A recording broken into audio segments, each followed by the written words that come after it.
संकल्प से सिद्धि की ओर देश को ले जाने वाली सरकार कैसी होती है, इसकी वानगी अगर आपको देखनी हो तो जरा इधर नजर डालिए।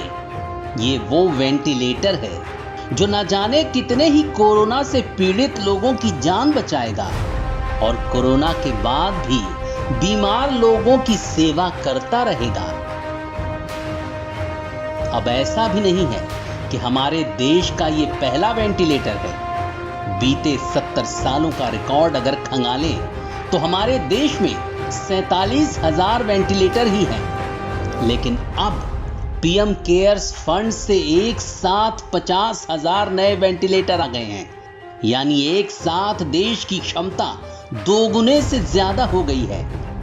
और वो विरोधी दल हैं जो इतने सब के बावजूद भी इस फंड पर सवाल उठा रहे हैं। वजह तो आप जानते ही हैं कि प्रधानमंत्री राहत कोष में उनका दबदबा सरकार में ना होने के बावजूद भी था, जबकि पीएम केयर्स में एक भी नहीं चल रही।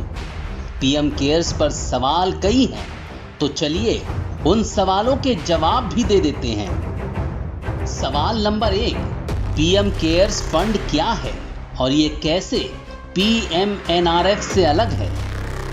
जवाब, पीएम केयर्स को पीएम मोदी ने खास तौर पर कोविड-19 की विपत्ति को देखते हुए बनाया है। पीएमएनआरएफ का उपयोग मुख्य रूप से प्राकृतिक आपदा के कारण संकट में पड़े व्यक्तियों व परिवारों की मदद के लिए होता है। इसमें कोविड-19 जैसी स्थिति से एक संगठित तरीके से निपटने का कोई प्रावधान नहीं है। पीएमएनआरएफ के बोर्ड में प्रधानमंत्री, कांग्रेस पार्टी के अध्यक्ष, निजी उद्योगों के प्रतिनिधि होते हैं। वहीं पीएम केयर्स के बोर्ड में प्रधानमंत्री, वित्त मंत्री, गृह मंत्री, रक्षा मंत्री सभी पदाधिकारी होते हैं। इसमें किसी निजी संस्था या किसी राजनीतिक पार्टी की दखलंदाजी ना होने की वजह से ये कहीं ज्यादा फेयर है। सवाल नंबर 2, पीएम केयर्स किस तरह से मदद करता है? पीएम केयर्स स्वास्थ्य सेवा या फार्मास्यूटिकल सुविधाओं को अपग्रेड करने, अन्य बुनियादी ढांचे, प्रासंगिक अनुसंधान की फंडिंग आदि से एक सार्वजनिक स्वास्थ्य आपातकाल में राहत या सहायता का समर्थन देता है। ये सब पीएमएनआरएफ के अंतर्गत नहीं होता। सवाल नंबर 3, पीएम केयर्स का ऑडिट कौन करेगा? जब कंपनी अधिनियम के प्रावधान के तहत पीएमएनआरएफ के ऑडिटर्स को बदलने का वक्त आया था, तो मोदी सरकार ने वित्त वर्ष 2017-18 के अंत में मेसर्स SARC एंड एसोसिएट को पीएमएनआरएफ के ऑडिटर के रूप में नियुक्त किया था।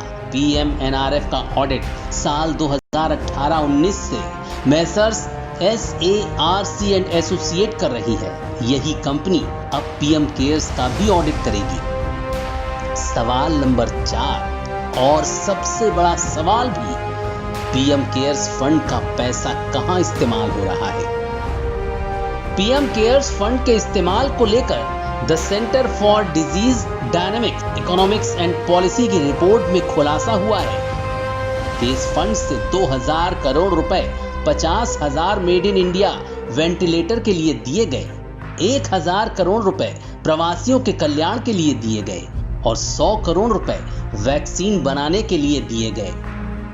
कोविड-19 जैसी महामारी में पीएम केयर्स कैसे देश की सेवा में काम आ रहा है और कैसे लाखों लोगों की जिंदगियां बचाने के लिए इससे तमाम उपाय किए जा रहे हैं, ये तो पता चल ही गया होगा। लिहाजा सवाल तो पूछिए, लेकिन झूठे आरोप मत लगाइए। और अगर सक्षम हैं तो पीएम केयर्स में दान दीजिए और देश के लिए कुछ काम आइए।